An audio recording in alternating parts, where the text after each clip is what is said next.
हाय दोस्तों, कैसे हो आप सब। उम्मीद करता हूँ आप सब ठीक होंगे। कई सालों के बाद अगर आपका पार्टनर फ़ोन करे आपको, तो आप क्या रिएक्शन दोगे, किस तरह से बात करोगे, कैसे डील करोगे अपने एक्स पार्टनर के साथ। क्योंकि ब्रेकअप होने के बाद कई सालों तक आपको फ़ोन नहीं किया आपका पार्टनर, लेकिन अचानक से ना आपके पास आपका एक्स पार्टनर का कॉल आ जाता है। तो ऐसी कंडीशन में आप किस तरह से बात करोगे, कैसे बात करोगे, आज हम इसी टॉपिक के ऊपर बात करने वाले हैं। कि कभी कभी होता है ना कि आपका एक्स पार्टनर फ़ोन करता है आपको, आप तो खुश हो जाते हो, ठीक है ना। तो आप खुशी होना है आपको, या फिर आपको किस तरह से बात करना है अपने एक्स पार्टनर के साथ।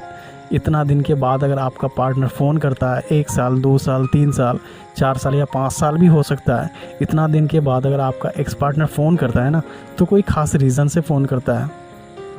लेकिन जब आपका ब्रेकअप हुआ उसके बाद तो आपका पार्टनर आपको फ़ोन नहीं किया किसी दिन, लेकिन आपका ब्रेकअप होने के बाद लगभग 1 साल 2 साल 3 साल 4 साल 5 साल के बाद उन्होंने आपको फ़ोन किया है। तो कोई ख़ास रीज़न से आपको फ़ोन किया है, ठीक है ना। तो आपको किस तरह से अपने पार्टनर के साथ बात करना है, किस तरह से अपने पार्टनर के साथ डील करना है कि उनको ये एहसास ना हो आप उनसे अभी भी प्यार करते हो या फिर आप मूव ऑन हो चुके हो। तो बात करते हैं हम लोग सबसे पहला पॉइंट के बारे में। अगर आपका एक्स पार्टनर आपको कॉल करता है ना, तो आपको ना अपने लाइफ के बारे में ना कुछ नहीं बताना है उनको, कि आपके लाइफ में क्या प्रॉब्लम चल रहा है, क्या दिक्कत चल रहा है, ठीक है ना, क्या परेशानी से गुजर रहे हो, किस मुसीबत से गुजर रहे हो। ये सब चीज़ ना उनको शो नहीं करना पड़ेगा आपको, ठीक है ना। क्योंकि आप अगर ये शो कर दोगे ना कि आप जब मुझे छोड़ के चले गए थे तो मेरा हालत ख़राब हो चुका था, मैं देवदास बन गया था, एक रूम में बंद होके रहता था, ठीक है ना, तुम्हारे यादों में हमेशा गुम रहता था, खाना पीना छोड़ दिया था। तो ये सब चीज़ ना आपको बात नहीं करना इस मैटर में, ठीक है ना। पहले क्या हुआ वो सब आप भूल जाओ, ठीक है ना। आपके साथ पहले क्या हुआ ये सब चीज़ ना आपको भूल जाना पड़ेगा। थोड़ा सा भी ना इस मैटर में ना आपको बात नहीं करना है, नहीं तो फिर क्या होगा, आपका पार्टनर यही सोचेगा कि इस चूतिए को छोड़ के ना मैंने सही फ़ैसला किया, ठीक है ना। रोने दो मेरे लिए, ठीक है ना। अगर मेरे लिए रोएगा तो और तड़पेगा, और भी देवदास बन जाने दो। तो ऐसा ही होता है, ठीक है ना।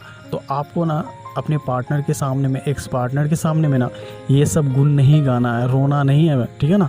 कि मैं तुम जाने के बाद तो मेरा हालत बहुत ख़राब हो चुका था, ये हो गया था, वो हो गया था, ठीक है ना, मैं बहुत ज़्यादा डिप्रेस होने लगा था।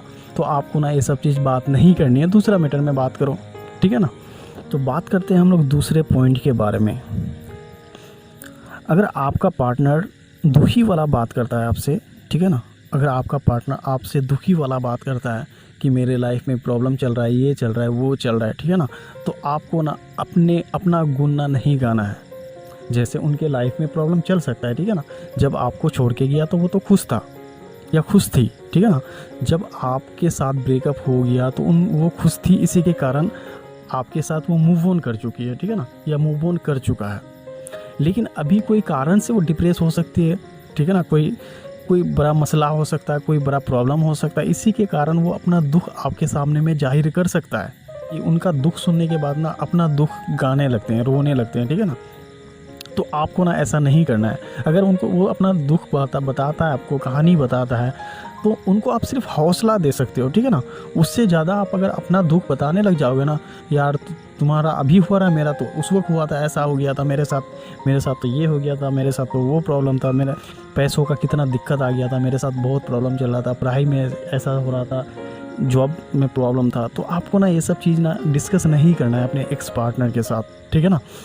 तो बात करते हैं हम लोग तीसरे पॉइंट के बारे में। अगर आपका एक्स पार्टनर जब फ़ोन करता है ना, तो आपको ना गुस्से से बात नहीं करना है। क्या होता है ना, अगर आपको आपका पार्टनर ने चीट किया था, ठीक है ना, चीट करने के बाद आप अगर वो गुस्सा अभी तक उनको दिखाओगे ना, तो ये ना गलत हो जाता है, ठीक है ना।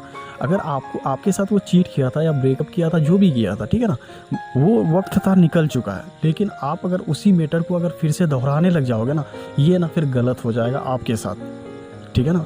वो यही सोचेगा ये अभी तक वो चीज़ को नहीं भूला है। आपका पार्टनर जो आपको छोड़ दिया था ना, छोड़ने के बाद जो आप उनको जो गुस्सा दिखाते हो, ठीक है ना, ये चीज़ ना आप कभी भी गुस्सा मत दिखाना। आपको ये भी नहीं बोलना है कि अब मेरा याद आया तुमको, इतना दिन के बाद अब मेरा ख्याल आया, मुझे तो भरोसा था तुम मुझे ज़रूर फ़ोन करोगी, ठीक है ना, तुमको फ़ोन करना ही पड़ता क्योंकि मेरा भरोसा था तुमको फ़ोन करती मुझे। तो आपको ना इस तरह से ना बात नहीं करना है कि मुझे भरोसा था तुम मुझे कॉल करोगी, मुझे भरोसा था तुम मुझे फिर से फ़ोन करोगी, तुम मुझे माफ़ी मांगोगी मुझसे, ठीक है ना। तो आपको ना इस तरह से ना आपको ना अपने एक्स पार्टनर के साथ ना बात नहीं करना है, ठीक है ना, गुस्से से बात नहीं करना है, आपको इस तरह से बात नहीं करना है। तो बात करते हैं हम लोग अगले टिप्स के बारे में। आपका एक्स पार्टनर जब कॉल करता है ना, कॉल आने के बाद ना आपको ये नहीं शो कराना है कि आप ना उनका कॉल आने के बाद बहुत ज़्यादा खुश हो चुके हो, ठीक है ना। अगर आप अपने पार्टनर को, एक्स पार्टनर को ये खुशी अगर जाहिर कर दोगे ना, तो ये वो ना फिर उनका ना भाव बढ़ जाएगा। इसलिए क्योंकि वो जब आपको फ़ोन किया इतना साल के बाद, अगर उनका फ़ोन आते ही आप पूरा खुश हो जाते हो, ठीक है ना, पूरा खुशी अपना जाहिर करते हो, अरे मैं बहुत खुश हूँ आज तुमने मुझे फ़ोन किया, ठीक है ना, मैं तुम्हारा कब से वेट कर रहा था तुम्हारा फ़ोन का, मुझे भरोसा था तुम मुझे फ़ोन करोगी, मैं तुम्हारा हमेशा से वेट किया हूँ फ़ोन का, लेकिन तुम फाइनली मुझे फ़ोन कर ली, ठीक है ना, आज मैं बहुत खुश हूँ, बहुत हैप्पी हूँ, ठीक है ना। तो आपको ना इस तरह से ना अपने पार्टनर को ना शो नहीं कराना है कि आप उनके लिए बहुत ही ज़्यादा खुश हो, उसने आपको फ़ोन किया है। तो हाँ, आपको दुखी भी जाहिर नहीं करना है, नॉर्मल सा आपको बात करना है उनसे, जैसे नॉर्मली आप किसी से हाय अपने फ्रेंड के साथ या फिर नॉर्मल फ्रेंड के साथ आप बात करते हो ना, तो आपको ना जस्ट ऐसे ही आपको अपने एक्स पार्टनर के साथ ना बात करना पड़ेगा, ठीक है ना। अगर अपना खुशी जाहिर कर देते हो ना, तो आपको तो फिर भैया। तो बात करते हैं हम लोग 5वें टिप्स के बारे में, ठीक है ना।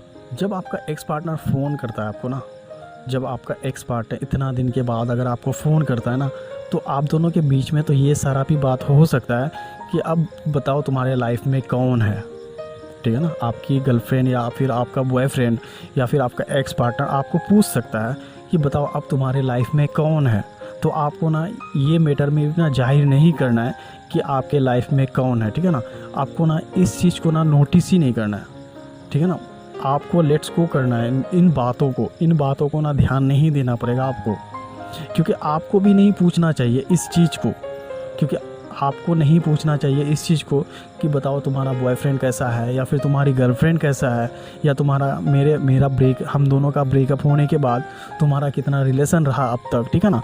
अगर आपका रिलेशन है भी ना, अगर आपकी बंदी या फिर आपका बंदा अगर आपको पूछे कि बताओ अब तुम्हारे लाइफ में कौन है नहीं है, ठीक है ना, तो आपको ना फाइनली बोल देना है कि अभी मेरे लाइफ में कुछ नहीं है, नॉर्मल है, मैं अभी दूसरी चीज़ में फ़ोकस करता हूँ, अपने लाइफ में फ़ोकस करता हूँ, बस मुझे अपना कामयाबी हासिल करना है, ठीक है ना। आपको ना उस चीज़ के बारे में ना डिस्कस ही नहीं करना है आपको। वीडियो ना बहुत ज़्यादा लंबा हो रहा था, तो इसीलिए ना हम लोग ने इस वीडियो को ना 2 पार्ट में डिवाइड किया है, ठीक है ना। ये पार्ट 1 है, आपके सामने में पार्ट 2 आएगा नेक्स्ट 1-2 दिन के अंदर में, ठीक है ना। तो आपको ना चैनल को सब्सक्राइब करके रखना है, क्योंकि आप अगर चैनल को सब्सक्राइब नहीं करोगे ना, तो आप ना पार्ट 2 नहीं देख पाओगे, ठीक है ना। सब्सक्राइब करने के बाद ना आप नोटिफिकेशन बेल ऑन भी कर देना, ठीक है ना, क्योंकि ऑन नहीं करोगे तो आपके पास नोटिफिकेशन नहीं आएगा, तो फिर आप ना पार्ट 2 वाला वीडियो ना मिस कर दोगे। और मैं नहीं चाहता हूँ कि आप इस सिचुएशन में मिस करो, क्योंकि आपका अगर एक्स पार्टनर अगर कॉल करता है आपको, अगर आप मिस कर दोगे ना, तो बहुत ज़्यादा प्रॉब्लम हो जाएगा आपके साथ, ठीक है ना। अगर वीडियो अच्छा लगे ना तो लाइक करना, शेयर करना, सब्सक्राइब करना, कमेंट जरूर करना कि वीडियो कैसा लगा। थैंक यू सो मच दोस्तों।